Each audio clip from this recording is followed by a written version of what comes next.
I never thought I'd end up working nights at a gas station in the middle of the Nevada desert. But life has a funny way of putting you exactly where you need, or are forced to be. My name's Daniel Foster, 22, and in the summer of 2011 I found myself behind the counter of Millstone Gas Deli, a lonely pit stop on Route 87 near Harlow. My dad had just lost his warehouse job, my mom was working double shifts as a nurse, and my little brother, Josh, was still in high school. Money wasn't exactly flowing, and college, my dream of studying photography, seemed more like a fantasy than a plan. I'd always been obsessed with cameras. Even now, while wiping the counter or rearranging shelves, I had my old digital camera tucked under the counter, snapping photos of neon signs and passing headlights, trying to capture the quiet beauty of the night. My mom didn't understand, and Dad said I needed to be practical. So here I was, brewing cheap coffee, staring at a cash register that seemed to hate me more than anyone else. Night shifts were lonely, sure, but there was a rhythm to it. I knew when the highway would get a truck rolling past, when the ice machine groaned like it was about to collapse, and when the wind would push tumbleweeds against the doors. Most nights were uneventful, but some nights, you learn that even the quietest places can hide something dangerous. That night the air was dry and sharp. By 12:30 a.m., the last car had gone down Route 87. I was refilling candy shelves when the register jammed, forcing me to count bills manually. Coffee spilled across my hand, stinging enough to make me mutter every curse I'd learned in high school.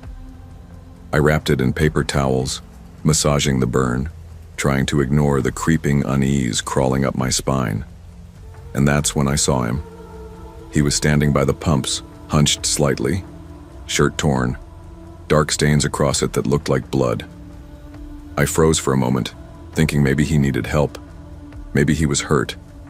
But then he leaned toward the glass doors, pale face pressed against the window, lips moving silently. He didn't pump gas. He didn't ask for anything. He just stared. I swallowed hard, stepping back behind the counter, whispering to myself, "Stay calm. Just stay calm." I grabbed the phone, trying to stay composed. "Sir, are you injured? Need an ambulance?" I called out. He just chuckled, dragging his gloved fingers along the glass, leaving streaks. That's when I noticed the knife, glinting under the fluorescent light. My heart jumped straight into my throat. I locked the doors and dialed 911. The dispatcher's calm voice was a relief and a frustration at once. The nearest unit was 20 minutes away. 20 minutes in the desert with someone who didn't belong. I tried to steady myself, telling myself it was just a man who needed help, but deep down I knew better. The tapping of the knife against the glass was deliberate. He wasn't asking for help. He was testing me. I moved slowly to the back storage door, checking locks and jiggling handles to make sure everything was secure. My stomach churned as I shoved crates against the door. The lights flickered as a storm moved across the desert, and in that split second of darkness I thought I saw him inside the store, silhouetted in the chip aisle. My breath came fast. I clutched the flashlight like a lifeline. I whispered to myself, "It's just shadows. It's just shadows." The wind rattled the windows, a soft warning, and I realized that even in a place I thought I knew, danger could hide in every corner. My adrenaline surged, my heart hammering, each creak of the building making me flinch. I kept a low profile, moving only when I had to. Every time he disappeared outside, I thought maybe he'd given up. Then he'd reappear, crouching by a window, tapping the blade gently on the glass. That laughter, a high, almost inhuman sound, made my stomach twist. I tried talking to him. "Sir, please, just leave. I can't help you if you're hurting yourself." No answer. Just that laughter and the glint of the knife catching the light again. I thought about my family. Mom working double shifts, Josh at home expecting me to send money, my dreams of photography sitting in a drawer, collecting dust. I couldn't get hurt. Not now. Not when they were counting on me. I edged toward the office, hoping he wouldn't notice me, every step deliberate, careful. But the sense of eyes on my back never left. He was patient, letting me strain myself with fear, testing me, enjoying every second. Then I saw headlights, red and blue lights cutting across the desert. Relief surged, followed by guilt. I'd almost let panic win. Deputies ran toward him, weapons drawn, and he resisted, laughing until they wrestled him down. Turns out he'd escaped from a rehab facility badly injured, walking along the highway until he reached my station. Everything made sense in hindsight, but it didn't make me feel safer. I called my mom at dawn, trembling, trying to explain the chaos. Did your best. But I didn't feel like I had done anything. I just survived. It's okay, Dan, she said. Even weeks later, I double-checked locks, windows, exits every night. The tapping of the knife against the glass haunted me. I realized that life isn't always about what you want. Sometimes it's about surviving what comes at you. I kept my camera with me, capturing the neon glow and quiet beauty. Because even in fear, there's life to document. Danger can be random. Patience is a survival tool. And courage isn't about fighting. It's about enduring and protecting those who depend on you. I went back to school, studying photography part-time, but I never forgot that night. It reminded me that even ordinary jobs, ordinary nights, can teach you extraordinary lessons about resilience, vigilance, and human fragility. Life doesn't always follow a fair path. Courage often isn't about fighting. It's about staying calm, staying vigilant, and surviving for those who depend on you. True bravery is enduring fear while protecting what matters most. I used to think delivering food at night was just another boring gig. My name's Marcus Reed. I'm 27, a community college dropout who once dreamed of running a small music studio. That dream didn't exactly pan out. A failed business loan, a couple of years' worth of debt, and a handful of dead-end jobs later, I was driving for a food delivery app in Toledo, Ohio, trying to keep my head above water. Night shifts paid better, fewer cars, fewer interruptions, and I told myself it was safer than driving through rush-hour traffic. That night started like most others, tense, tiresome, and frustrating. At 10:40 p.m., a drunk customer cursed at me for being too slow, though I'd been stuck behind construction for nearly 10 minutes. I gritted my teeth, muttered an apology, and kept going. By 11:15, my tire pressure light started flickering. I pulled into a gas station to top off air, my hands greasy from the pump nozzle. I was already tired, shoulders aching, stomach tight from nerves and too much coffee. But I accepted one last order before heading home, telling myself it would be easy. The app pinged a delivery on 4 Sycamore Street, a part of town I barely knew. Driving into the neighborhood, the houses looked like they'd been abandoned for years. Boarded up windows, overgrown yards, and porch lights flickering on and off gave everything an eerie glow in my headlights. I muttered, "Why do these late-night orders always land me in places like this?" At our 12:25 a.m., I found the house, number 6 Moron. Its paint was peeling, the porch sagging under the weight of rusted bikes and a swing that looked like it hadn't moved in a decade. I double-checked the order on my phone. 2 cheeseburgers and fries prepaid. No name. No special instructions. Just a bare address. I knocked on the door. At first, nothing. Then it creaked open a few inches. A woman appeared, late 30s, hair tangled, eyes sunken like she hadn't slept in days, wearing a faded sweatshirt. She didn't speak, only whispered, "Set it on the table inside." I hesitated. My instructions clearly said no contact delivery. I peeked past her shoulder. The living room was nearly empty. A single table, 1 chair, piles of trash bags against the walls. Ma'am, I'm really not supposed to come in," I said. "I can just leave it here." Her expression didn't change. She repeated softly, "Set it on the table inside."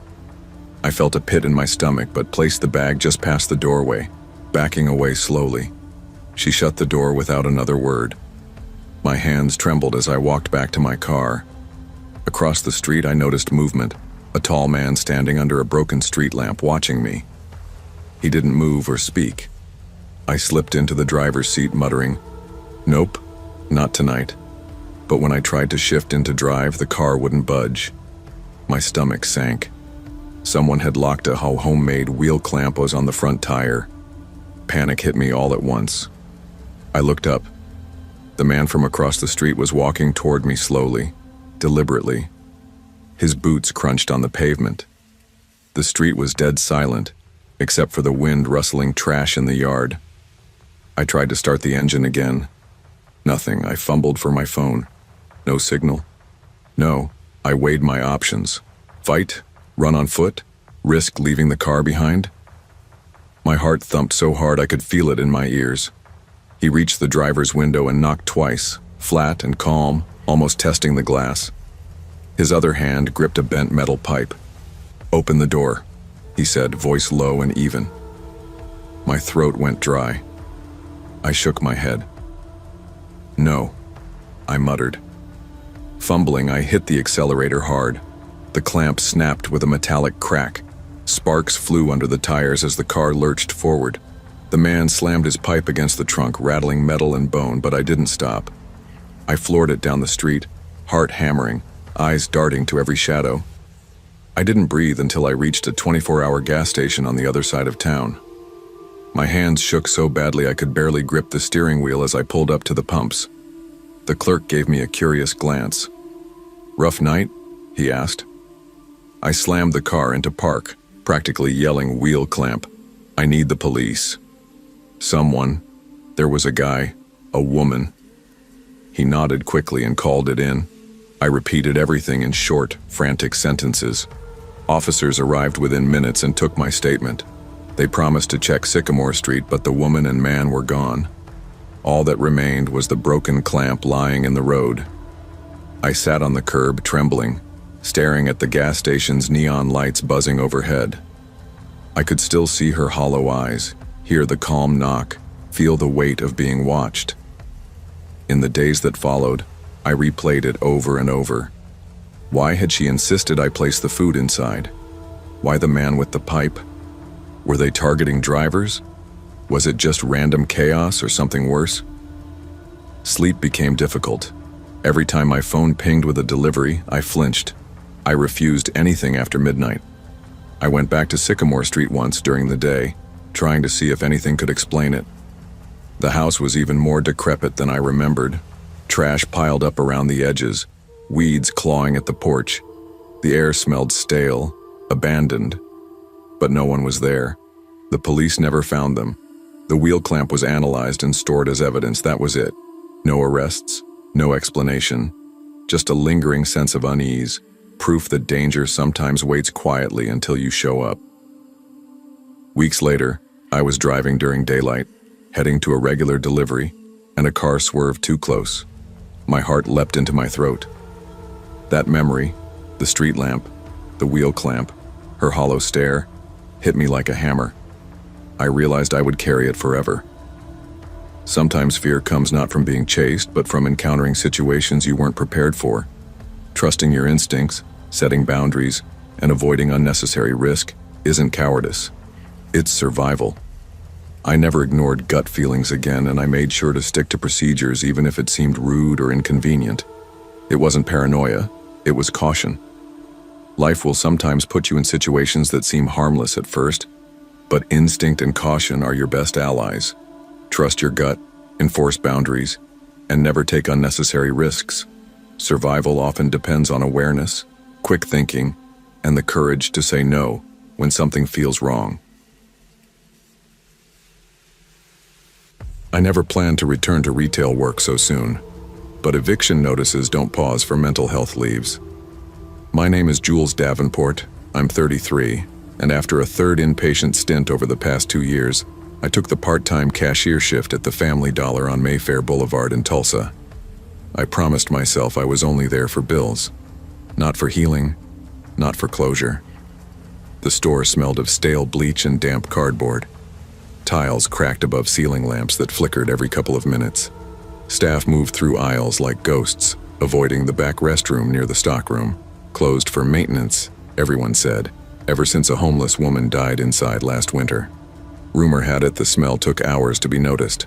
That Sunday was brutal. First of the month crowd at checkout. I hadn't eaten. My anxiety meds made my vision blur. At about 6:45 p.m., I whispered to my manager I needed the restroom. He hesitated. "Use the front one by aisle 3, he said softly. "That one's open again." Opened again? I remembered the rumors, but my stomach twisted. I nodded and walked. Inside, light was dim, as if flickering too, but no hum. The mirror above the sink had a deep crack twisting downward like a fractured vein. The air was unnaturally cold, like it held a memory. I sat in the stall, breathing slow. Soon, a faint scent crept close. Something sweet and sour. Perfume mixed with something acidic, nauseating. And then, a girl's voice, soft and ragged, came from the adjacent stall. "I don't feel good," she wheezed. My heart thundered. I stood. The stall next to me had been empty when I entered. I glanced under the partition. No feet. Silence. Then the voice, thinner now. "It's too hot in here." I bolted out. The room was empty, but the mirror was fogged, as if someone had breathed on it from behind, written in fresh streaks. I thought someone would find me. My skin crawled. I rushed back to the register, pale, trembling. I didn't speak. I barely rang a bell. The customer left confused. I stared at the floor until my shift ended.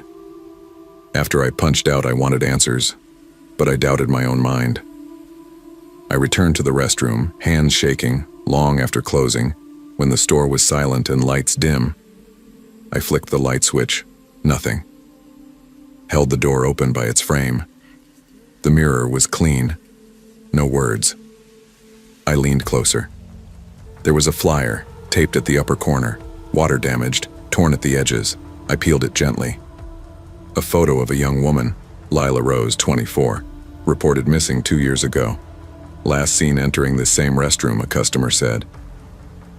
I stared at my reflection, then to the cracked mirror's edge.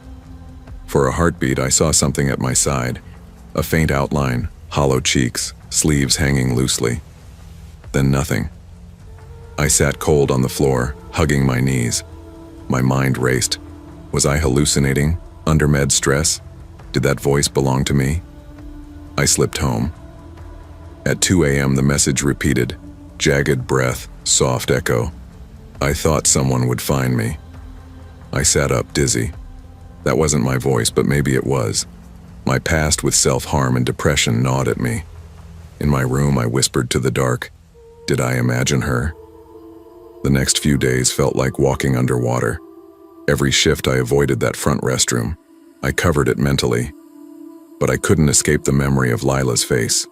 I researched missing persons files, online articles, local forums. I found a single item, Lila Rose from Tulsa, missing May 7, 2021. No leads. Family posted flyers outside that store. No closure. One afternoon after work, I sat in my apartment on cheap carpet, sobbing. My therapist had told me, if you feel safe going back, maybe go. I scheduled myself.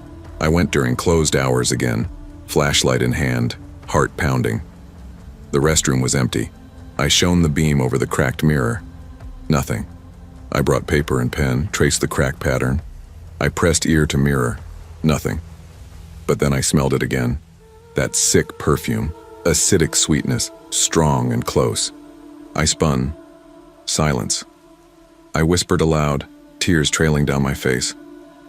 Lila, is that you? No voice.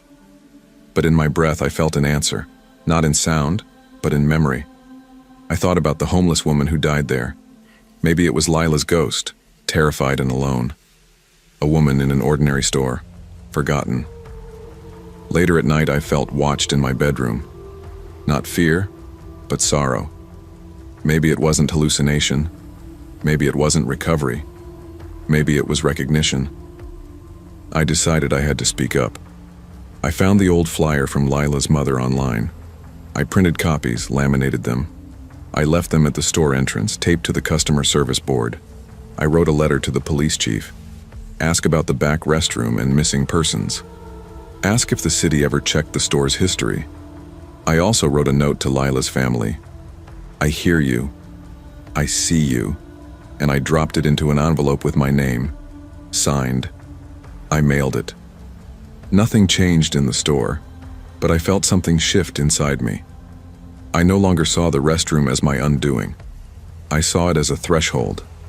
One evening, manager approached me, his face pale. We got a call. Someone taped flyers. Owner wants to know who. I said, a concerned person. He stared at me, maybe reading guilt, maybe empathy. He nodded slowly. At the store entrance, I witnessed an older woman staring at the flyers. She turned, looked at me, recognized something, didn't speak. I quit soon after. Said it was for health. They accepted without question. When I packed up my jacket and name tag, I stared at the stockroom door. Imagined Lila fading behind it. I waited. Saw nothing. But tonight, after weeks, I still smell it. Sweet, sour perfume and sickness. In supermarkets, I avoid cracked mirrors. If I see cracked glass anywhere, my heart thumps. I've started volunteering at a local crisis hotline. I want to give voice to lost souls, people who feel forgotten. And I still look behind the mirror sometimes when I'm home, after dark. I no longer fear it. I breathe into that space. You are not forgotten. I'm here. Sometimes the world overlooks those who suffer in silence. A cracked mirror and a quiet voice can hold more truth than anything we see in daylight. Our stories may feel forgotten, but when someone listens, acknowledges, and acts, healing begins. Be someone who sees the unseen, hears the unheard, and refuses to let pain go unspoken. I never thought I'd be the type of person to take a night shift at a roadside motel in rural Kentucky, but life doesn't always hand you the choices you want. My name's Hannah Walker. I'm 24, a writer at heart. I had dreams, short stories, submissions to literary magazines, maybe a book someday. But my dad had a stroke 3 years ago, and my mom needed me. Graduate school went on hold, bills piled up, and here I was, working nights at Pine Hollow Lodge, trying to keep the lights on. The lodge itself was the kind of place that smelled faintly of mildew and cheap carpet cleaner. The building had seen better decades. The paint on the siding peeled in long strips, and the neon vacancy sign flickered constantly, like it had a nervous twitch. Mr. Kingsley, the owner, was a heavy-set man in his 60s who claimed nothing ever happened at night. I didn't believe him, but rent was rent. My first few weeks on the job were mostly boring, just answering phones, checking in truckers, and dealing with occasional complaints about the vending machine. The night I'll never forget started like most others. It was late March 2013, and the wind had picked up after a spring storm. The lobby heater was broken, so I was wrapped in a blanket, shaking slightly as I sipped lukewarm coffee. The soda machine in the corner clanked noisily, and two truckers argued over parking fees. I had to call Kingsley at home to get the matter settled. At 12:45 a.m., the door swung open, letting in a cold gust, and a young woman drenched from the rain. She looked frantic, glancing over her shoulder before stepping into the lobby. "Please, do you have any rooms left? Doesn't matter which," she said, voice quivering. I nodded, keeping my tone steady. "We've got vacancies. Do you need help with your bags?" She shook her head, gripping her coat tighter. "No bags, just the room key, please." I handed her the key to room 14. She signed the log, her hands trembling, and then she was gone, disappearing into the rain before I could even ask her name. I remember feeling a twinge of worry, but I shook it off. Strange guests were common enough. The clock ticked on. Around 1:30 a.m., a man appeared at the office door. He was in his 40s, unshaven, wearing a damp flannel shirt. He leaned on the counter, eyes flicking toward the key rack. "Anyone checked in tonight?" "A woman. Dark hair? About this tall?" My stomach sank. "I'm sorry, sir. I can't give out guest information." He smirked and tapped his fingers against the counter. "You'll tell me if you know what's good for you." I told him no, and after a few tense moments, he left. My instincts screamed that something was wrong. I locked the office door and called Kingsley. He told me to relax. "Probably just some drunk," he said. But I couldn't shake the feeling that I'd just met trouble. By 2:05 a.m., the phone rang. My heart jumped. The voice on the line was trembling. The woman in room 14. "He's outside. He's been circling. Please, help me." Adrenaline shot through me. I grabbed the master keys and ran through the rain toward room 14, heart hammering. My sweatshirt clung to my skin, soaked from the storm. The door was slightly ajar. My instincts told me to be careful, and I eased inside. The woman pressed herself against the wall, eyes wide. I noticed her shaking uncontrollably, pointing toward the bathroom. I took a deep breath and asked quietly, "Are you okay? What's happening?" Before she could answer, the man from earlier stepped out of the shadows, blocking the doorway. His presence was massive, the kind that makes your throat dry instantly. "This doesn't concern you," he growled. My voice shook as I replied, "You need to leave. Right now." He stepped closer, but I slammed the door, locking it with trembling hands. The storm outside roared and the rain pounded against the roof like fists. I dialed 911 from the room phone, whispering our location. For 10 minutes, the man pounded on the door. His voice echoed through the hall as he shouted the woman's name. She sobbed quietly, muttering, "He's my ex." I thought I lost him. I stayed calm, crouched behind the door, gripping the keys like a weapon. My mind raced through every scenario I'd learned in safety training. Don't confront, stay secure, wait for help. I could feel my pulse in my ears, counting the seconds like a heartbeat of terror. Through the storm, headlights pierced the rain. The sound of sirens grew closer. I stayed crouched, whispering reassurances to the woman, holding her hand until the officers stormed the lodge. The man bolted into the woods before they could reach him. The police searched, but he was gone. I gave my statement and the woman was taken into protective custody. Kingsley shook his head and said, "You handled that better than most." But inside, I felt shaken, a mix of relief and lingering fear that clung to my skin like wet clothes. For weeks afterward, every creak in the lobby sounded like pounding fists. Every rainstorm made me jump. I noticed subtle sounds I had never paid attention to before. The way the lobby floorboards shifted, the tapping of the vending machine against the wall, the occasional drip of water from the ceiling. Even during normal shifts, I kept my keys close, my flashlight ready, my instincts sharpened. I stopped leaving the office unattended, locked every door, and double-checked security cameras obsessively. The fear had become a teacher, pushing me to respect intuition and vigilance. In the quiet moments, I returned to my notebook. My short stories, once fictional escapes, now reflected tension, awareness, and survival. The line I kept scribbling over and over was simple, but it carried everything I had learned. The storm never ends. Months later, the memory of that night still lingered. Even when the lodge was quiet, even during calm evenings, I could feel the weight of fear in my chest. I understood something vital. Danger doesn't always appear obvious. It can lurk in plain sight, hidden in moments of distraction or assumptions. I kept working at the lodge for a while, but I never ignored a gut feeling again. I became assertive, cautious, and more attentive to signs others might dismiss. The night taught me that survival wasn't just about strength, it was about awareness, preparedness, and having the courage to act when something feels wrong. The woman in room 14 had been terrified and alone, and my actions, staying calm, listening, helping her, had made a difference. Fear and courage can coexist, and small acts of attentiveness can protect lives in ways we can't always foresee. Life will place us in moments of hidden danger, where instincts and awareness are our most vital tools. Courage isn't just confronting fear, it's listening to your gut, setting boundaries, acting decisively, and looking out for others when they cannot protect themselves. Being alert, prepared, and compassionate can turn a potentially disastrous night into survival and hope. I never thought I'd end up here, staring at the drive-through speaker at 2:45 a.m., wondering how my life got so complicated.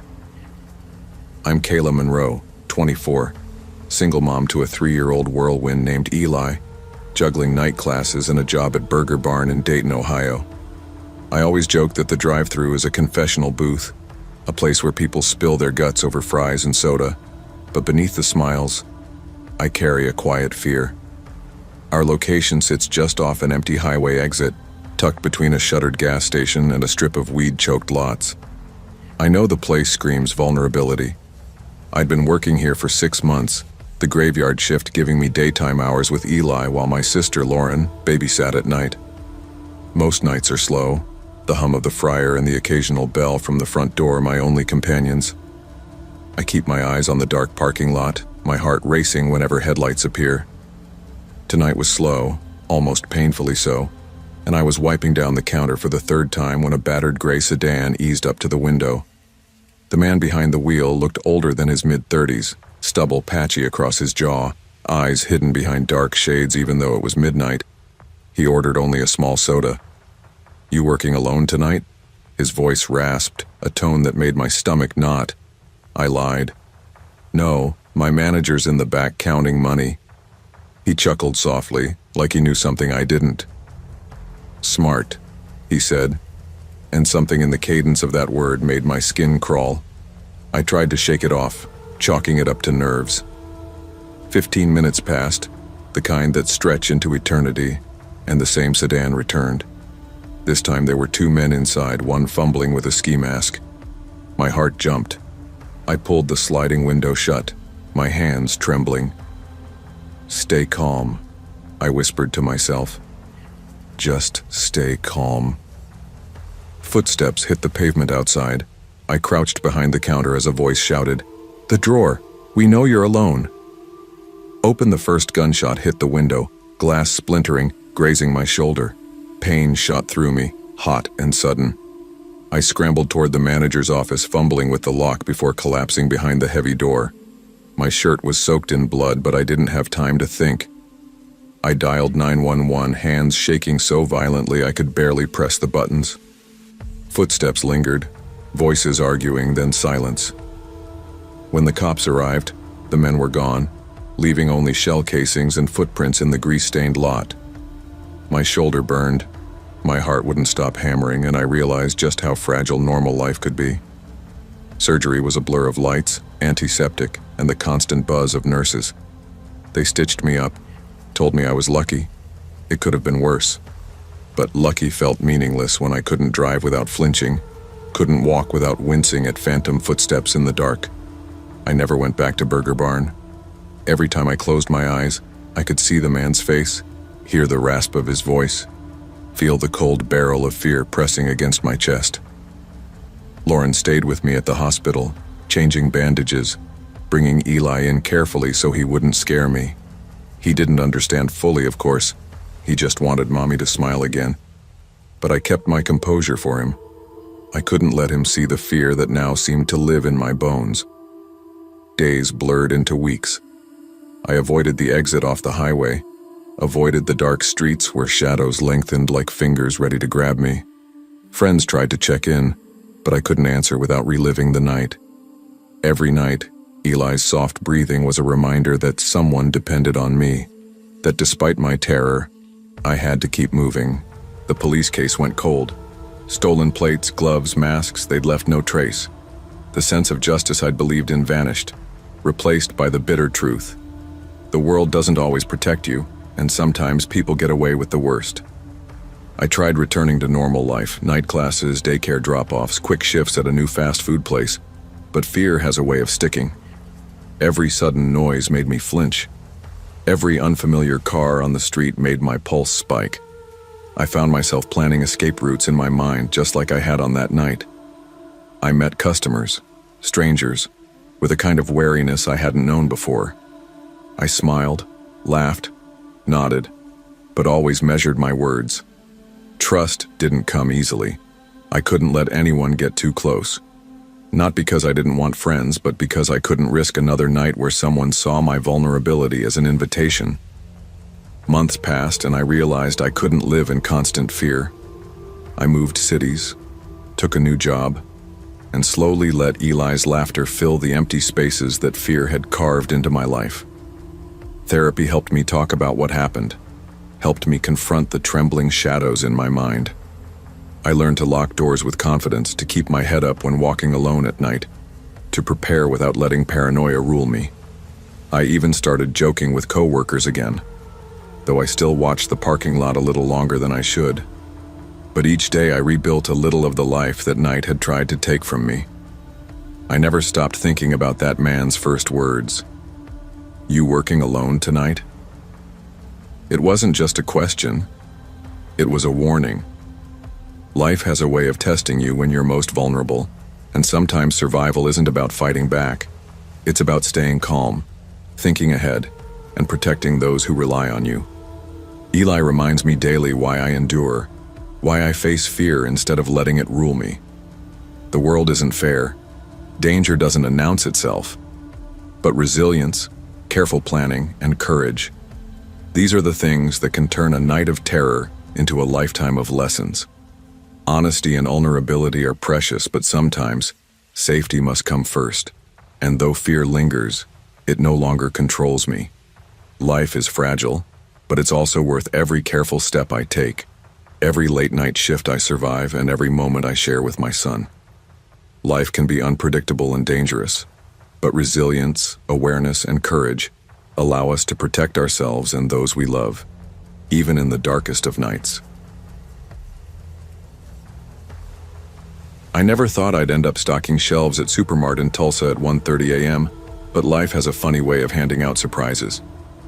I'm Rachel Dawson, 29, former nursing student, now working nights at a 24-hour store after my mom's sudden illness drained both my time and my savings. The hospital bills piled up faster than I could keep track, and night shifts gave me a chance to catch a few hours of sleep during the day before hopping back to hospital visits. Most nights were quiet. The hum of fluorescent lights, the low rattle of shopping carts, the occasional drunk customer, it became a rhythm, almost comforting. Tyler, my coworker at the registers, often joked that I was one of the few humans capable of enjoying aisle monotony. "At least no one's breathing down your neck," he'd say, and I'd laugh, appreciating the small reprieve from chaos. But that night, the rhythm broke before it even started. Around 1:30 a.m., I was rearranging cleaning supplies in aisle 7 when I noticed a man walking toward me. His dark khakis were neat, his polo shirt crisp, and a reflective vest with security stitched across it. I froze. Our security guards always wore black tactical uniforms. This was wrong. My gut nodded immediately. He looked older, early 50s, gray hair neatly combed, and he moved with a confidence that made my stomach churn. "Long night, huh?" he asked, stopping a few feet away. His voice was calm, too deliberate. "Yeah," I replied cautiously, pushing a box back into place. "Haven't seen you around before?" "They called me in from another branch," he said, smiling faintly. "Some theft problems lately." I nodded, forcing a smile, but my throat went dry. Something about the way he positioned himself, always just a little too close, always blocking my path, made me uneasy. I wanted to ask for ID, as I'd been trained, but alone in the aisle, hesitation froze me. Tyler's voice crackled over the intercom, asking me to bring some stock up front. Relief washed over me, and I wheeled the cart toward the front. When I glanced back, he was still there, frozen smile intact, eyes tracking me like a predator studying prey. At the checkout, I quietly warned Tyler. "That guy's not wearing our uniform. Don't let him corner you." His face paled. Together we watched, alternating glances toward the man. He drifted through the store, circling back toward the exit, lingering near the toy aisle for nearly 10 minutes, pretending to read price tags, but his gaze never left us. I felt a knot tightening in my chest. This wasn't a random act. It wasn't a coincidence. My heart pounded against my ribs, adrenaline pushing me to make a decision. I couldn't confront him alone. I walked quickly to customer service where the night manager, Paul, was counting receipts. "Paul," I whispered, keeping my voice low. "There's a man claiming he's security. He doesn't have a badge and he's making us uncomfortable." Paul frowned, picking up the phone to call the real contracted security office. The response sent chills down my spine. No one had been sent. Paul's eyes widened as he turned to me. "Stay put. I'll handle this." When he approached the man, he was gone. Surveillance caught him slipping out into the parking lot, pacing near a row of cars as if waiting for something or someone. By the time the police arrived, he'd vanished into the darkness. The days that followed were a blur of paranoia and hyper-awareness. I parked under the brightest light, checked my surroundings twice before leaving, and carried pepper spray even on short trips to the store. Shadows became more than just the absence of light. They became threats lurking just out of reach. Even with Tyler and Paul around, I felt alone. The idea that someone could wear authority like a costume. I'd get close without detection, linger unnoticed. It haunted me. Every reflective vest triggered my pulse to spike. Every stranger moving with purpose made me flinch. I tried returning to normal life, but my nerves betrayed me. Night classes became exercises in constant vigilance. Hospital visits felt tense as I scanned parking lots for shadowed figures, and sleep never came easily. The world had shown me that danger could disguise itself in trust, and I couldn't ignore it. Months passed and I realized I had two choices: let fear dominate my life or take steps to reclaim control. I started carrying a flashlight in my purse, rehearsing scenarios in my mind, and even took self-defense classes. Knowledge became my armor. I learned to read body language, to trust instincts, and to never let anyone position themselves in a way that made me vulnerable. Each precaution wasn't paranoia, it was preparation. I even started mentoring a few new night shift employees, teaching them how to recognize warning signs, how to protect themselves, and how to act without panicking. The night that man walked into the store wasn't just a scare, it was a wake-up call. Life has a way of testing boundaries, showing how easily trust can be manipulated. But it also taught me that fear, while natural, doesn't have to control decisions. Awareness, preparation, and courage can make a difference. Even now, years later, when I hear the hum of a store at night or the soft click of a cart on tiles, I remember that night. I remember the reflection in his eyes, the way he moved like he owned the place. But I also remember my response, my instinct to protect myself, and the steps I took to reclaim safety. Life isn't fair. People will deceive. Danger will appear when least expected. But resilience, vigilance, and courage allow us to navigate the dark, protect ourselves, and come out stronger on the other side. Danger can hide behind authority or disguise, but awareness, preparation, and courage empower us to face threats and protect ourselves without surrendering to fear. I never thought I'd spend my spring nights pushing boxes down Megamart aisles, headphones in one ear, trying to memorize chemistry formulas during short breaks. I'm Samantha Clark, 20, a college freshman, and at the time, my dad had just been laid off from his factory job. The family rent was stacking up and I needed a way to help. Night shifts seemed like the perfect solution. Quiet, lonely, yet strangely freeing. I got to own the hours most people avoided, and that independence felt good, even if it came with exhaustion that settled in my bones by 3 a.m. My routine was simple: stock shelves, man the occasional register, take mental notes of every odd customer or creaking door. I liked the stillness of the store late at night. There's something comforting about fluorescent lights humming overhead, the echo of a rolling cart through empty aisles, the faint beep of scanning a barcode in near silence. It's the kind of work that gives you time to think and observe without distractions, and for me, it was almost meditative. Until April 2nd, 2012. It was around 2:10 a.m., chilly even with the heaters running. I was pushing a cart of cereal boxes down aisle 9 when I noticed a woman standing near the glass doors at the front of the store. She wasn't shopping. She didn't even move. Her frizzy hair was pulled back in a loose bun, and she wore a faded denim jacket that looked like it had seen better decades. Her eyes were fixed on me, calm but intense, almost too steady. After a long pause, she stepped inside, smiling warmly. "Excuse me, sweetheart," she said softly. "Would you mind helping me with something? My back's been acting up and I can't lift a heavy box into my van." I hesitated. Store policy was clear. Never step outside with a stranger during your shift. "Not really allowed to step outside," I said, forcing politeness into my voice. Her smile didn't falter. "Oh, come on, it'll only take a second. You look strong, much stronger than me." She laughed lightly, but her eyes didn't blink. She kept inching closer, and my pulse started racing. Just then, my coworker Marcus rolled by with another stock cart. He must have noticed something in my posture because he called out, "Sam, manager needs you in back, now."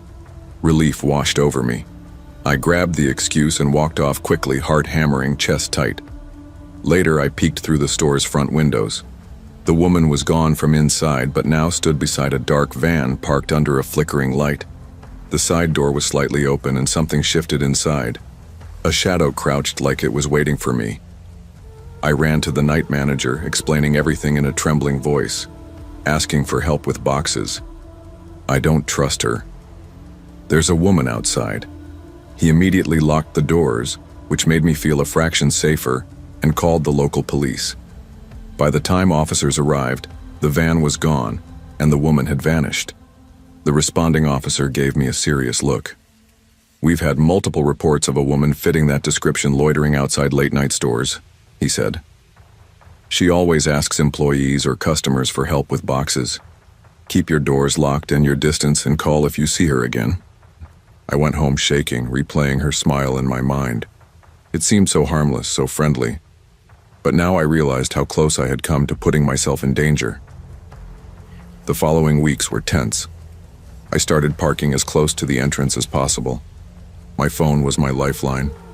I called my dad every night after my shift, asking him to talk me through walking to my car.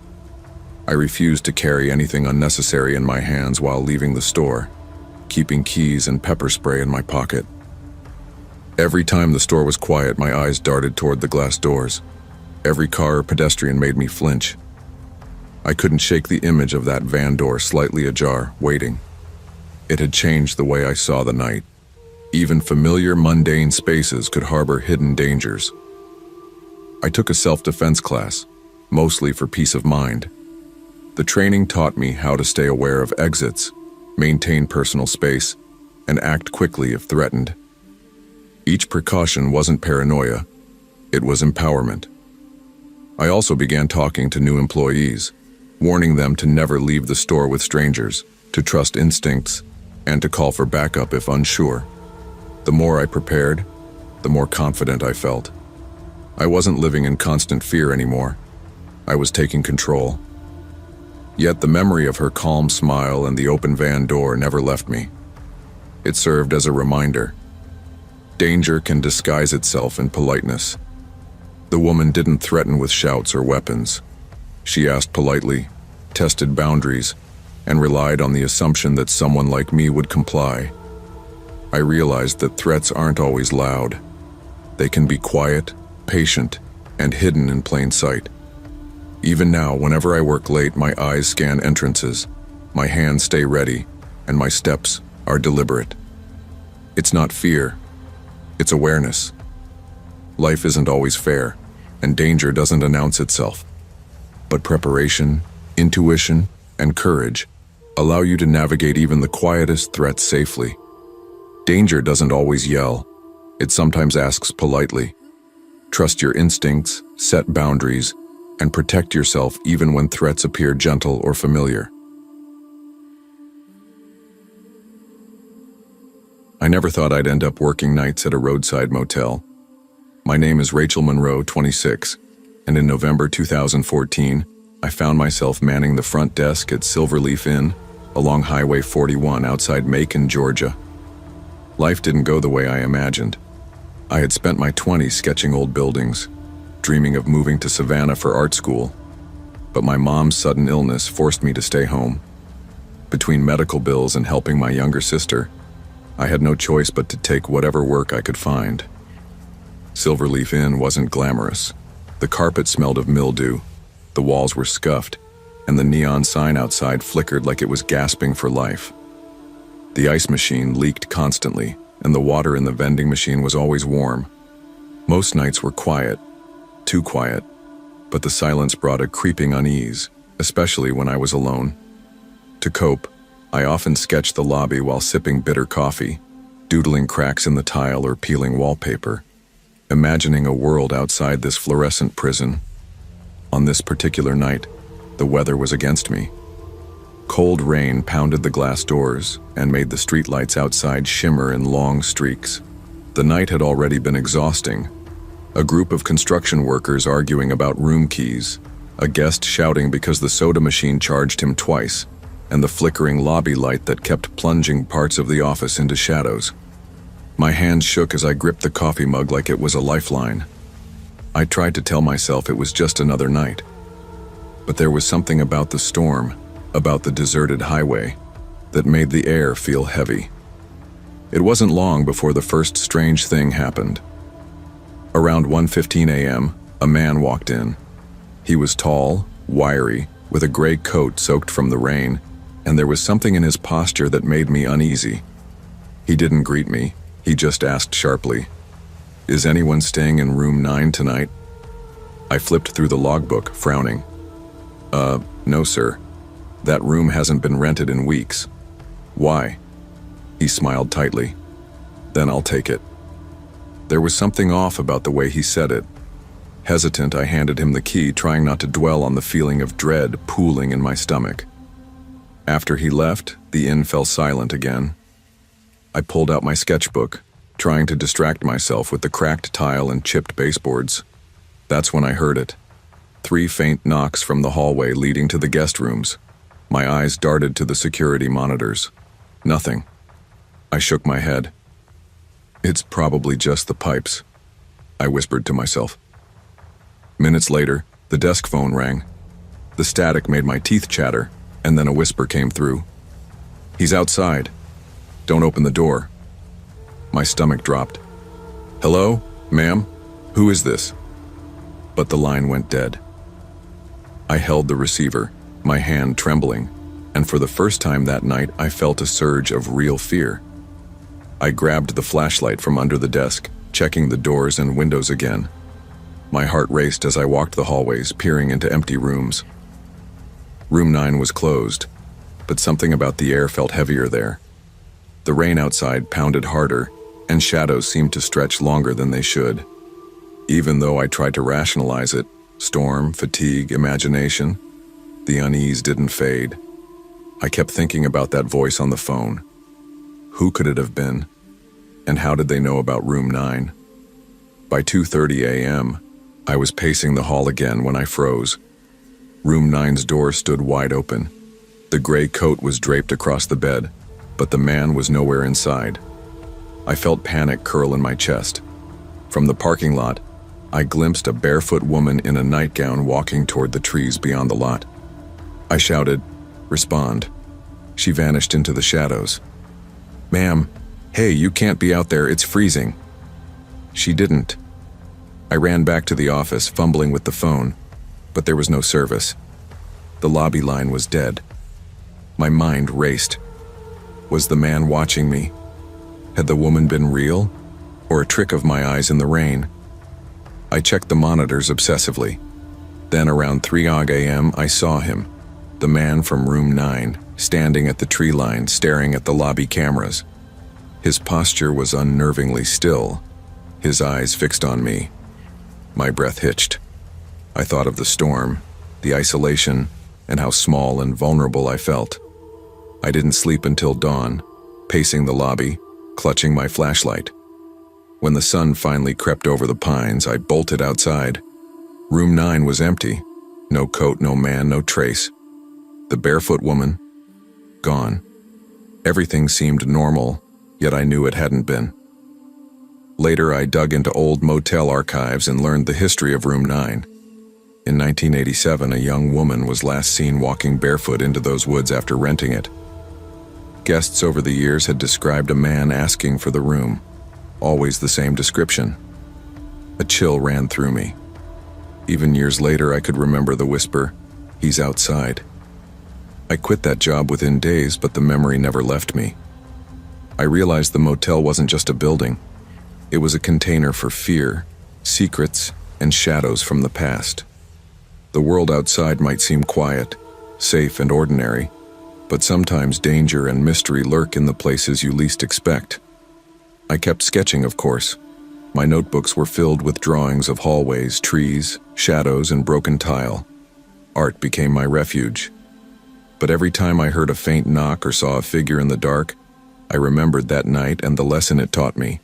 Vigilance is survival, and intuition is often the only thing standing between safety and peril. Life is unpredictable, and danger can appear when you least expect it. Trust your instincts, respect your boundaries, and never ignore the quiet warnings around you. Sometimes, paying attention to small signs can be the difference between safety and harm. I never imagined that my first real taste of adult responsibility would be scrubbing floors at 2 a.m. in a cavernous supermarket. My name is Olivia Hayes. I was 19, a freshman at Springfield University, and I had always dreamed of acting on stage, not cleaning restroom mirrors under flickering fluorescent lights. But life has a way of throwing you off the script. My father had lost his trucking job, my mom was already working 2 part-time shifts, and rent wasn't going to pay itself. I needed money, and PriceSmart Supercenter offered the only night shift I could get. From the very first night, I felt swallowed by the size of the store. Endless aisles of frozen foods, shelves stacked high with cans, and the low hum of refrigeration units that never seemed to turn off. Most nights it was quiet, almost painfully so, but the silence brought a strange kind of anxiety. Every squeak of a cart, every metal door rattling from the wind outside, made me jump. And I was alone after closing, tasked with cleaning, stocking, and monitoring security cameras. That January night started like any other. The winter wind rattled the metal doors, and the heat barely worked inside.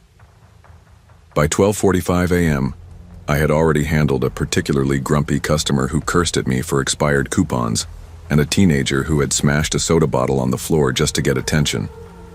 My legs ached, and I could feel the chill creeping in through my jacket, but I told myself it was just part of the grind. "Keep it together, Olivia. Just a few more hours," I muttered under my breath. I finished scrubbing the restroom mirrors and noticed that one of the doors jammed halfway open. I shoved it with all my strength, muttering, "Great. One more thing broken in this place." My hands were wet, my jacket damp from the heat and my own sweat. Even though I laughed at my frustration, there was a prickling unease I couldn't shake. Something about the emptiness of the store that night made the fluorescent lights feel dimmer, the aisles longer and the shadows deeper. I moved toward the frozen food section, checking inventory and restocking shelves. The hum of freezers echoed like a low, steady whisper. I thought I heard something behind me, a scraping sound of shoes against tile, but when I turned, the aisle was empty. I shrugged, shaking my head. "Probably just the floor settling," I whispered. Still, a knot of tension tightened in my chest. By 2:10 a.m., I noticed that Aaron, my coworker, hadn't been seen in nearly an hour. He was supposed to be restocking dairy, but the aisle was empty. His jacket still hung on the break room chair. "Aaron," I called, my voice reverberating through the empty store. Silence. I walked toward the registers to call the manager's office. The landline buzzed with static, and my cell phone had barely 1 bar.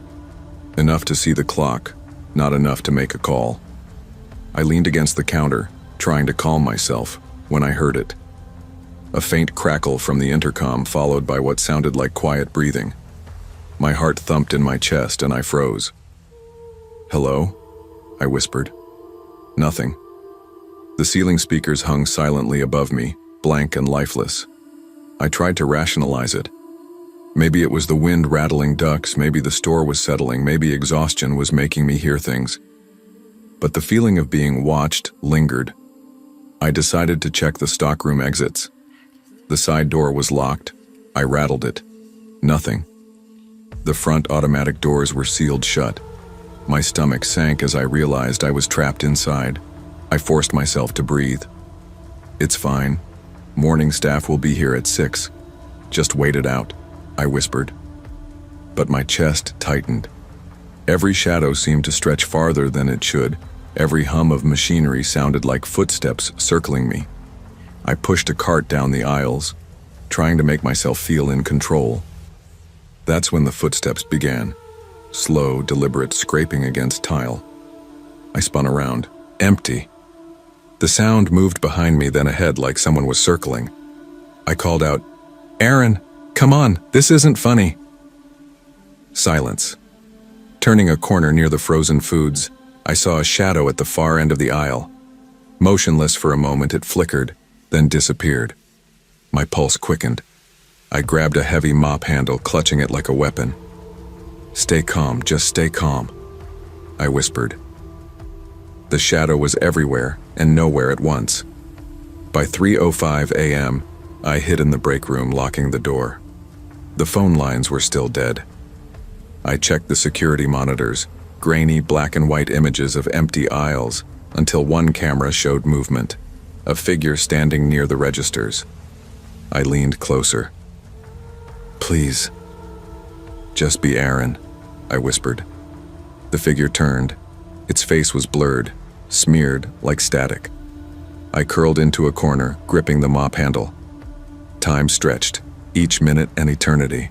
I imagined every horror story I had ever heard about stores and night shifts, trying to convince myself it wasn't real. Still, the feeling of eyes on me wouldn't fade. When morning staff arrived at 6:02 a.m., the doors opened normally.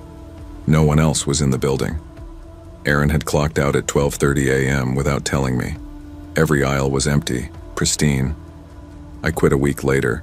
Even now, years later, every time I step into a grocery store, I feel a chill, a weight on my shoulders. Shadows seem longer, corners darker, and sometimes I swear I hear footsteps when no one is around. That night taught me something about fear, responsibility, and awareness. It's not just the physical dangers that get you.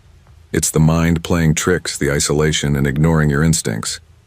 Life can trap you in unexpected situations, and fear often comes when you feel powerless. Always trust your instincts, stay aware of your surroundings, and take responsibility for your safety. Awareness and calm thinking are the most important tools when facing uncertainty or isolation. They tell you a road trip heals things, that driving long stretches of highway clears your mind, lets grief settle into the cracks. I believed that, or maybe I needed to. After my mother died of pancreatic cancer, I left Denver with nothing but my camera gear, a full tank, and no timeline. She used to say the desert makes you honest. I figured she meant quiet. Still. So I set out to photograph forgotten places. Abandoned gas stations, old diners, faded billboards, ghost towns with names half worn off their own welcome signs. My destination was Lake Tahoe, but I wasn't in a rush. I took back roads, dirt roads, sometimes no roads at all. That's how I ended up somewhere between Ely and Battle Mountain, in the high desert of Nevada, with my Subaru's dashboard lights blinking and the engine sputtering like it had swallowed dust. No cell signal. My GPS froze. I figured I'd driven off the map. Then, through heat shimmer and dead brush, I saw it, a family dollar. It looked wrong, like someone had pasted it into the desert from another time. Its red and white sign flickered weakly, half the letters missing. I couldn't tell how I hadn't seen it sooner. No other buildings, no cars. Just that low concrete box sitting under a copper-colored sky. I parked out front, grabbed my camera bag, and walked toward the glass door. It was cracked open, just barely. Enough to invite someone desperate, which I was. The air inside was cold, unnaturally cold. It took a second for my eyes to adjust. The lights buzzed overhead. Half were dead. The others blinked like a bad signal. The place smelled like old plastic, freezer burn, and something else. Wet dust. A motion sensor beeped as I entered, long and slow, almost tired. At the back stood an old man behind the register, bony hands folded neatly on the counter. He wore a faded vest. Name tag said Victor. I nodded, voice dry. Is there a gas station nearby? He didn't blink, just pointed down aisle 4 and said softly, go past the freezer. Phones are by the water jugs. Don't, sorry. He didn't repeat it, just looked at me like someone who'd said too much already. I started walking. The prepaid phones were covered in dust. Most were the old flip kind, scratched, dead, cracked. One still had a price sticker curling off. I picked it up, turned it over, and saw the blood. Not much. Just a swipe across the screen like a finger had dragged it across a cut. I turned to ask Victor what the hell was going on. He was gone. No footsteps. No door chime. No echo. Just gone. I spun around. The air felt different, thicker. The flickering bulbs above hummed louder now. Then I heard it. Breathing. Slow, labored breathing coming from behind the freezer aisle. That sound cut through every rational thought. It wasn't human, not in rhythm, not in scale. It sounded like something pretending to breathe. I remembered what the old man had said. Don't go past the freezer. But the sound was getting closer. I backed up, nearly tripping over a mop bucket near the cleaning aisle. That's when I saw it. A small, dusty pink backpack. The name tag read, Sophie. I opened it. Inside was a crumpled flyer, stained and faded. A missing person notice. 9 years old. Last seen in Eureka. The date on the flyer was 2015.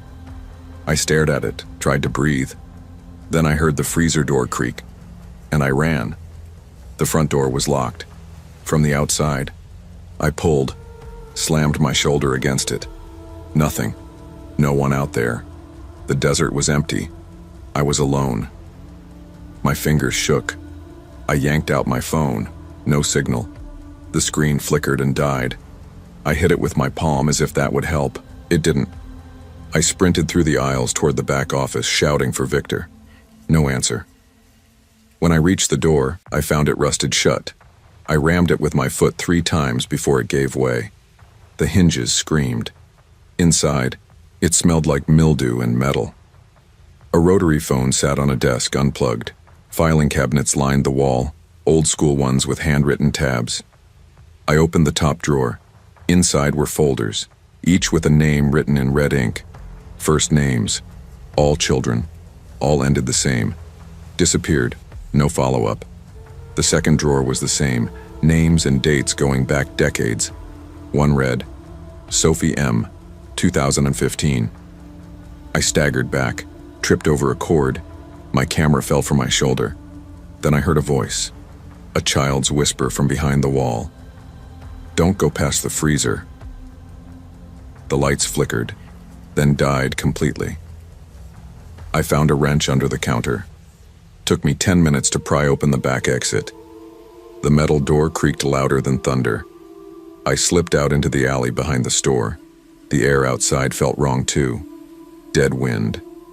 Desert silence. I didn't look back. I ran through the dirt, toward the vague promise of a road. My legs burned. The sun had long since dipped. Only twilight glowed behind the hills. I didn't stop until my knees gave. I waited there for what felt like hours. Then headlights. A county sheriff's cruiser pulled over. A man in his 50s stepped out, asked if I was okay. I must have looked like hell. There's a store back there. Family Dollar. Something's... I stammered. He raised a hand. There ain't no store there, son. That building's been boarded up since 2016, burned out. Gas leak. 3 people died. Places condemned. No, I was just inside. He gave me a long look, the kind people give when they think you've been in the sun too long. You sure you didn't fall asleep out here? I have photos, I said, fumbling for my camera. But when I pulled up the gallery, every shot was corrupted, static, blurs, nothing usable, except one, the last, a figure standing behind the freezer glass, staring. They took me to the station in Eureka, gave me water, asked questions I couldn't answer right. I told them what I saw, what I heard, showed them the photo. They didn't know what to do with it. Could be a reflection, one officer said. Could be a prank. They didn't write a report. I drove out the next morning, didn't stop until I hit Reno, didn't sleep that night either. I called a friend, told him part of it. He didn't say much, just listened. A few days later, I looked up missing children in Nevada. Sophie M. was real, 9 years old, last seen at a Family Dollar in Eureka. Her case had no updates, cold for 6 years. I didn't go back, but the photo still sits in my archive, untouched. I don't show it to people. Not anymore. Somewhere in that desert, behind that broken building, something waits. I don't know what. I only know I was never supposed to see it. Some places aren't on any map for a reason. The world forgets them, but they remember us. Curiosity might lead you into dark places, but not everything is meant to be discovered. Sometimes the past isn't lost. It's hidden. And if you stumble across it, the best thing you can do is leave it where you found it.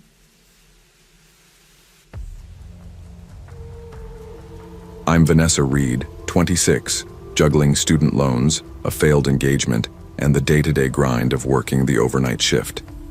I had once dreamed of becoming an art teacher, painting and sketching in a classroom full of eager students, but financial realities had other plans.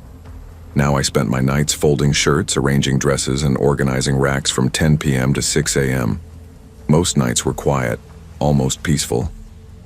I hummed to myself, swapped small talk with the few co-workers who rotated shifts, and found a strange rhythm in the aisles. The hum of fluorescent lights, the soft squeak of shoes on polished floors, and the occasional beep from the checkout scanners became my background music. I liked the independence, the sense that I owned the store while the rest of the world slept.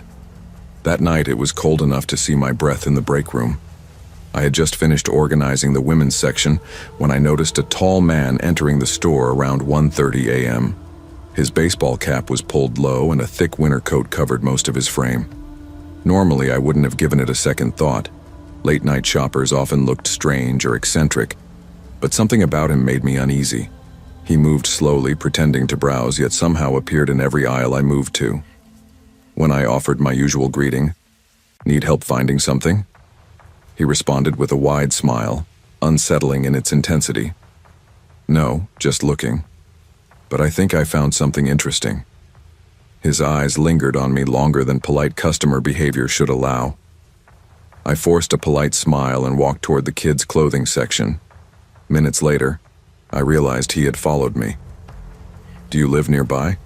I don't usually see you here during the day," he asked. I laughed nervously. "Customers. I work nights. Store policy says I can't discuss personal stuff with..." He tilted his head, eyes sharp. "You're careful. I like that." My stomach sank. Something about that sentence felt more like a warning than a compliment. I needed to find safety, fast. I hurried toward the stockroom, where my coworker Leah was unpacking boxes. I whispered, "There's a guy out there. He keeps following me. Won't stop smiling." Leah peeked through the crack in the door and stiffened. Electronics for an hour before you noticed. Creepy as hell. "That guy. He's been circling," we informed the night manager, who said he'd keep an eye on the cameras. Relief was fleeting. Returning to the floor, I saw him waiting near the changing rooms. He leaned in, his voice low. "You shouldn't ignore me. I could walk you home." My heart raced.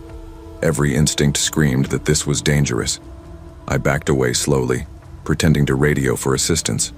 The man finally moved toward the exit, But instead of leaving, he lingered in the parking lot under a flickering light. For over 15 minutes he stood there, hands buried deep in his pockets, eyes tracking the doors. Police were called, but by the time they arrived, he had vanished. The description matched reports from other night shift employees at nearby stores. I couldn't stop thinking about him. Every noise in the parking lot made me jump. Every shadow seemed alive. I began leaving the store in groups, gripping my keys tightly, scanning the lot before even unlocking my car. The routine became ritual. Every trip outside was rehearsed in my mind. Every possible threat accounted for, yet my fear lingered. I took a self-defense class and learned to trust my instincts more than anyone else's reassurances. I stayed aware of exits, avoided isolated areas, and kept my phone ready at all times. The empowerment was subtle but real. I wasn't paralyzed by fear anymore. I had tools, strategies, and awareness. I even shared these lessons with new employees, emphasizing the importance of boundaries, preparation, and listening to that inner voice when something felt off. Knowledge became my armor against someone who relied on subtle intimidation rather than outright violence. Danger doesn't always announce itself with shouting or threats.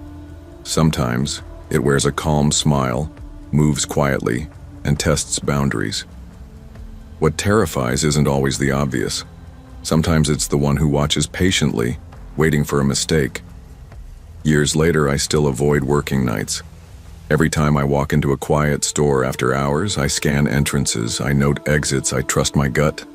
Life isn't fair, and threats aren't always visible. But awareness, preparation, and courage allow you to navigate even the quietest, most subtle dangers. The scariest dangers aren't always loud. They sometimes wear a smile. Trust your instincts, stay alert, and never let politeness override safety. I never liked grocery shopping after dark.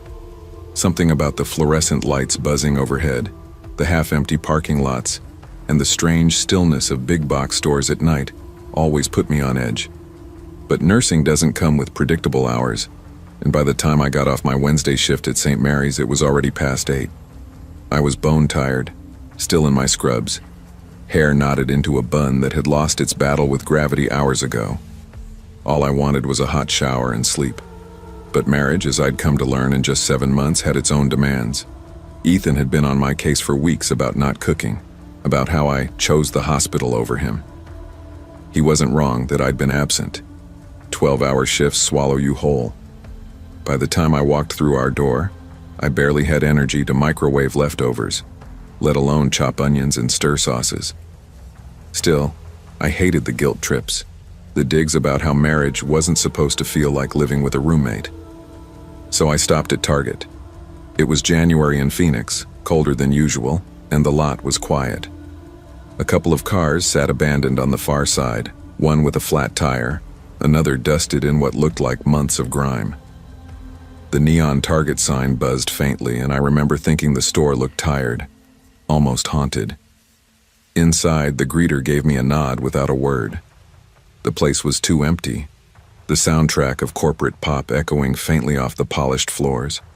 I grabbed a basket and made my way toward frozen foods, telling myself I'd grab some pizzas, a few microwave meals, maybe something I could toss into a skillet and call it dinner. The hum of the freezers drowned out everything else. I've stood in ICUs where machines beeped nonstop, but that sound, low, steady, electric, felt heavier somehow. I opened the glass door, frost biting my hand, and reached for a pizza when I noticed her. In the reflection, 2 doors down, stood a woman. Old-fashioned gray coat, straight posture, face pale and unreadable. She wasn't shopping. She wasn't moving. She was staring at me. I snapped my head around. The aisle was empty. Only a cart sat nearby, half filled with random things. A box of cereal, 2 jars of pickles, and 3 identical frozen turkeys stacked like bricks. I frowned, glancing back at the freezer door. The reflection had already shifted to just me, my tired eyes, my messy bun. I laughed under my breath. Get it together, Melissa. You're just tired. But the cart, It bothered me. I tried to shake it off. I had seen strange things before, especially after long shifts. Nurses joke about hallucinating call lights, swearing we see a patient's room lit up when it isn't. Fatigue does that. I told myself this was no different. I tossed 2 frozen meals into my basket and moved on. My sneakers squeaked faintly on the floor, but underneath that sound came another. The deliberate click, click, click of heels. Not rushed, not casual. Measured, steady. I stopped, pretending to study the frozen vegetables. The clicking stopped too. The silence stretched, then a soft voice whispered, "Excuse me." I spun around so fast my basket nearly slipped from my hand. Nothing. No one. My heart thumped against my ribs. I forced myself to breathe, to laugh it off. Maybe it was a customer in the next aisle. Maybe sound carried weird and empty spaces. Still, goosebumps rose on my arms. I pushed forward, but when I reached the other end of the aisle, my stomach dropped. That same cart, the one with the cereal, the pickles, and the turkeys, was waiting for me, placed perfectly across my path. The jars rattled, faintly, as if the cart had just been pushed. I looked around, my voice barely above a whisper. "Hello?" No answer. I backed up, gripping the basket tighter, when the freezer door beside me caught my eye. In its reflection stood the woman again, closer this time. That same pale gray coat, face drawn, eyes dark like empty sockets. I gasped and whipped around. Nothing but rows of frozen peas and waffles. My phone buzzed in my pocket, jolting me. Ethan's name lit up the screen. "Why are you taking so long?" His voice snapped as soon as I answered. "Store? Or are you lying again?" "Are you even at the?" I stared at the freezer door, my reflection pale, shaking. "Not now, Ethan," I whispered, then hung up. But when I glanced back at the glass, my reflection was smiling. Wide, crooked, and I wasn't. The basket slipped from my hand, frozen pizzas and plastic trays skidding across the linoleum. My knees felt weak and I bent quickly to grab the items, desperate for something normal to focus on. But when I lifted my head, I saw her again, in the reflection, standing directly behind me, her hand stretched toward my shoulder. I spun, hard in my throat. The aisle was empty. My breaths came shallow and fast. I shoved the groceries back into the basket, fingers shaking. This wasn't fatigue. This wasn't stress. Something was here with me. I bolted toward the end of the aisle, nearly colliding with a young employee restocking sodas. "Ma'am, are you okay?" he asked, eyes wide. "I'm fine," I lied, my voice tight. I didn't slow down. I made for the self-checkout, tossing my groceries onto the scanner like they were on fire. The machine beeped cheerfully, oblivious to the dread clawing at me. My eyes darted to the black and white monitor above, the one showing customers at each register. My stomach flipped. On the screen, I wasn't alone. The woman in the gray coat stood inches behind me, her face close enough to breathe down my neck. I screamed, dropping everything. People turned, startled. A mother covered her kid's ears. But when I looked up again, she was gone. I fled the store without my groceries, without looking back. And I swear on everything, that as the automatic doors closed behind me, I heard her voice one last time whispering right at my ear. "Don't leave me here." By the time I reached my car, my hands were trembling so badly I could barely get the key into the ignition. The night air was sharp, colder than it had any right to be in Phoenix. My breath fogged the windshield as I sat there gripping the steering wheel, staring at the automatic doors of Target. People walked in and out casually, mothers with carts, teenagers with snacks, an older man in a baseball cap. None of them looked haunted. None of them screamed. And yet I felt like I had just run out of a burning building, lungs full of smoke. I turned the key and peeled out of the lot, headlights bouncing off the cracked asphalt. Halfway home, my phone buzzed again. "Ethan." I didn't want to answer, but my hands moved on their own. "Where are you now?" he snapped before I could speak. Driving home, I said, my voice barely above a whisper. You didn't buy anything? I hesitated, trying to steady my breath. When I get home. Something happened. At the store. I'll tell you. He sighed, long and annoyed. You don't want to cook? Just say it. Melissa, I'm tired of excuses. You always have some story. If his words stung more than I wanted to admit. I wanted to yell, to tell him I had just seen something I couldn't explain, but I didn't have the strength. Instead, I drove the rest of the way in silence, knuckles white against the wheel. When I walked into our apartment, the place smelled faintly of beer and leftover pizza. Ethan sat on the couch, scrolling his phone. He barely looked up. You're pale, he muttered. Night shifts. You sure you weren't just imagining things? You work too many, I know what I saw, I said, sharper than I meant to. He laughed. So what? Some ghost in the freezer aisle? Do you hear yourself? I wanted to argue, but the truth was, I did sound crazy. And yet, even as I kicked off my shoes and sank onto the couch, I couldn't shake the feeling of eyes on me, like she had followed me home. Later that night, I went to grab ice from the freezer. The door creaked open, the light flickering. And there, faintly, in the chrome reflection of the ice tray, I saw her again. Pale face, dark eyes, watching. I slammed the door shut, my heart in my throat. This wasn't over. Days turned into weeks, but the feeling never left me. Every time I opened the freezer at home, I half expected her face to be waiting. Sometimes I thought I saw the faint outline of her coat in the reflection. Other times I swore I heard that soft, whispered voice. Don't leave me here. Ethan grew more impatient. He told me to stop acting crazy, that maybe I should take fewer shifts or see someone. But what I couldn't tell him, what I didn't even want to admit to myself, was that this wasn't stress. Stress doesn't follow you home. Stress doesn't smile at you through your own reflection. One night, after another long shift, I sat alone at our kitchen table. The hum of the refrigerator filled the room. I stared at the freezer door, my own reflection faint in the white surface, and I asked out loud, "Who are you?" Silence. Just the buzz of the fridge motor. Then, faintly, almost like a sigh, "I was left here." I froze, skin crawling. I wanted to run, but something in her voice. It wasn't anger. It wasn't malice. It was sorrow. That night I couldn't sleep. I kept thinking about that cart, the jars of pickles, the 3 frozen turkeys, about how she appeared only in reflections, about the emptiness in her eyes. I'll never know her story. Maybe no one will. But I can't shake the thought that some people die in lonely places, aisles of grocery stores, parking lots, motels, and they stay there desperate not to be forgotten. I don't shop alone at night anymore, and whenever I pass the freezer aisle in a store, I keep my eyes down.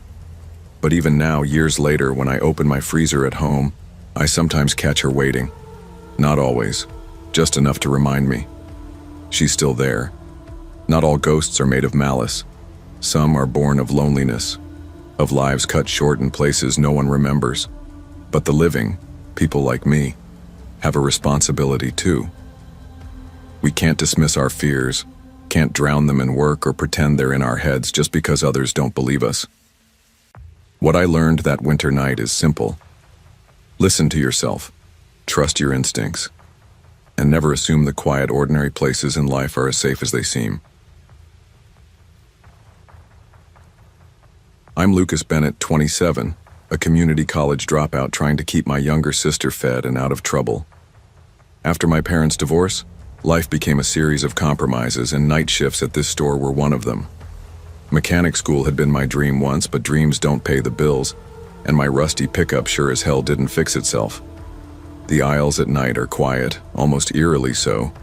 Fluorescent lights hum overhead, and the soft clatter of shopping carts echoes like ghosts wandering between shelves.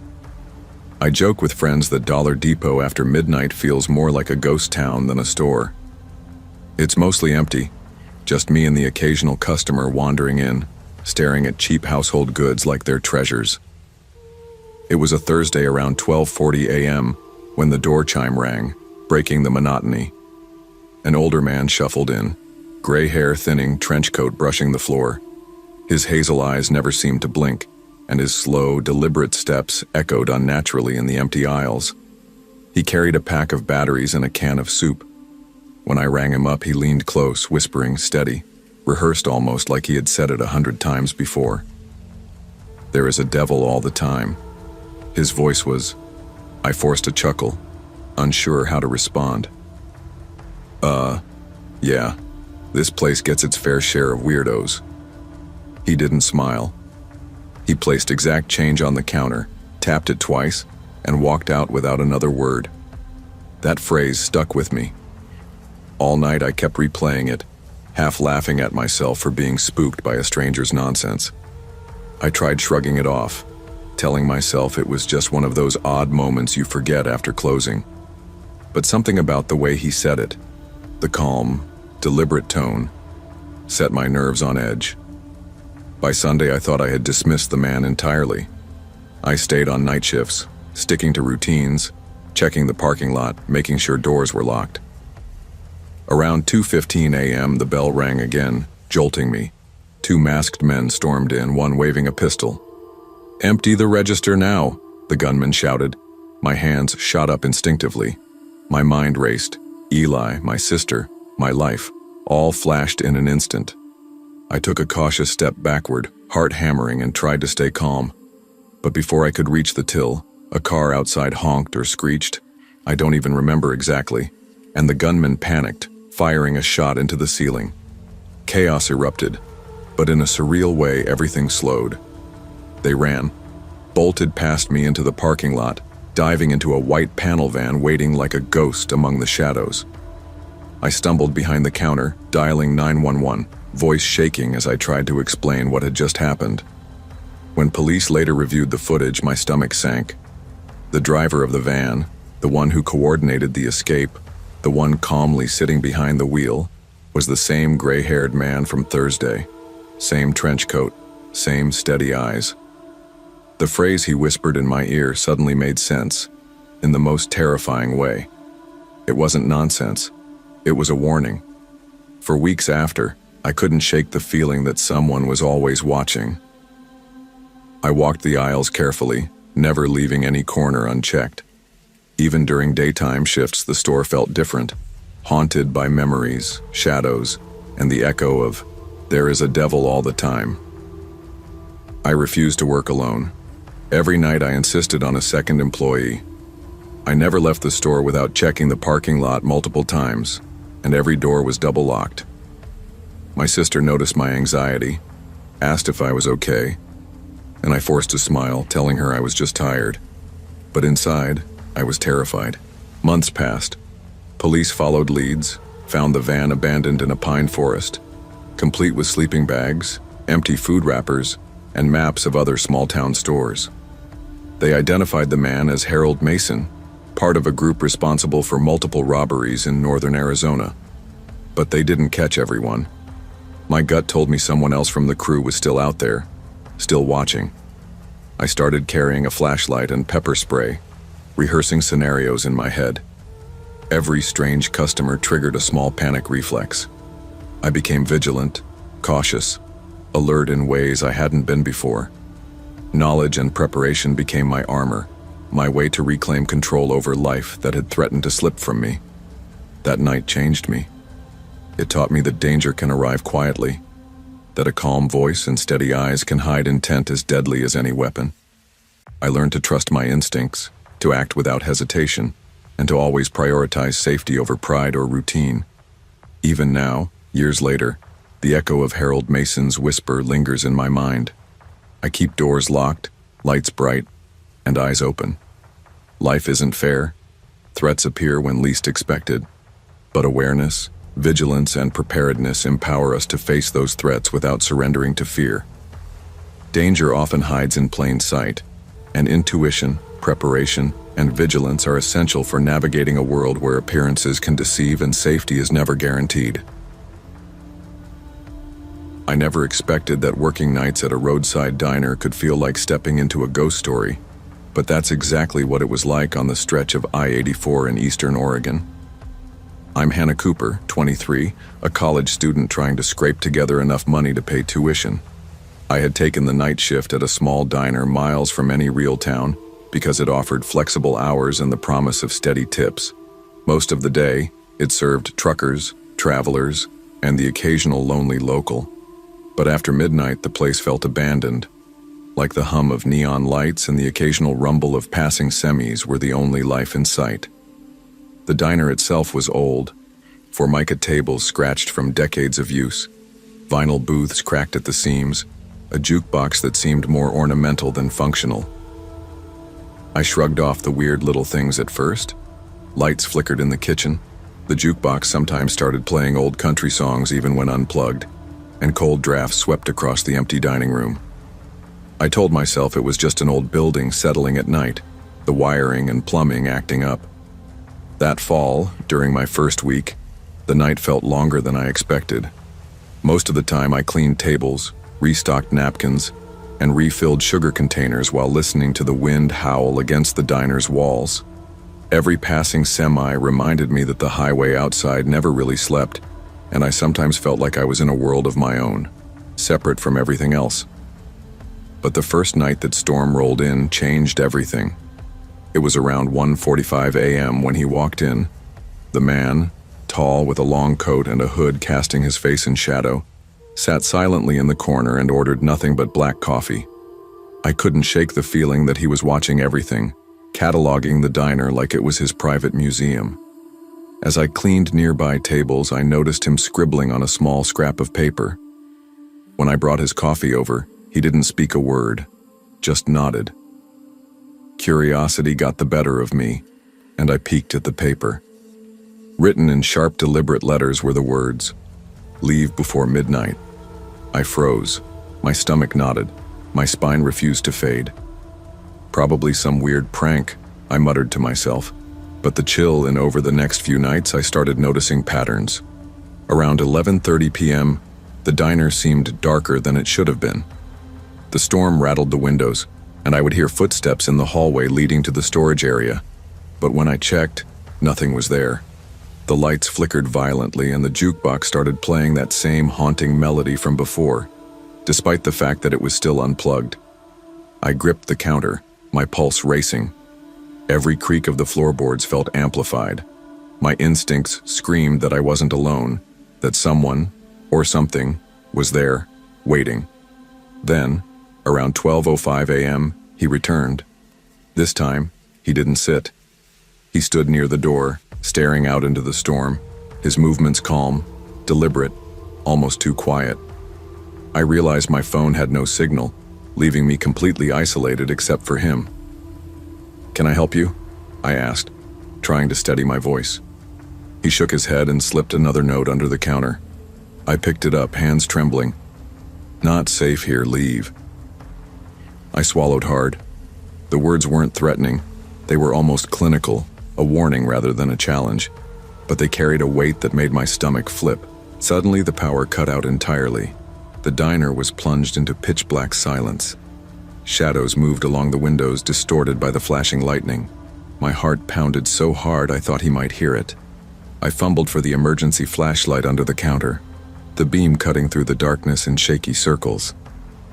Every instinct told me to leave immediately. I edged toward the back exit, moving quietly, careful not to make a sound. A scraping noise behind me made my stomach drop. I could have sworn it was the coat brushing against the floor. I kept my focus on the door, my legs trembling, my hands clenching the flashlight like a lifeline. Finally, I burst outside into the cold, rain-drenched night, slamming the door behind me. I ran to my car, fumbling with keys as the storm pelted me, my breath coming in short, terrified gasps. Doors locked. I waited in the car until the storm passed, staring at the diner through rain-streaked windows. The next day I called my manager. I asked cautiously, "Has anyone else experienced weird things at the diner?" "Yes," he said. "Previous employees have reported strange activity, notes, flickering lights, unexplained sounds, but no one ever found the cause." The diner remained open, but I never returned. Even months later, I avoided that stretch of I-84 at night. Every dimly lit diner along the road reminded me of that stormy evening, of the man who seemed to appear and vanish at will, and of the notes that whispered one thing: danger can linger in silence. Vigilance doesn't just mean paying attention to obvious threats. Sometimes the danger is quiet, subtle, lurking in the shadows, waiting for the right moment. That man didn't chase me, didn't shout, didn't show a weapon, but he commanded fear with presence alone. Since then, I've learned to trust my instincts, to respect warnings even when they don't make immediate sense, and to never ignore the little signals that something is off. I still take precautions when working late, when parking in empty lots, when alone in quiet spaces. Awareness and intuition are tools no one can take from you. Danger doesn't always announce itself with noise or violence. Sometimes it waits in silence, in shadows, in the small signs you might be tempted to ignore. Trust your instincts, act quickly, and never underestimate what can hide in quiet moments.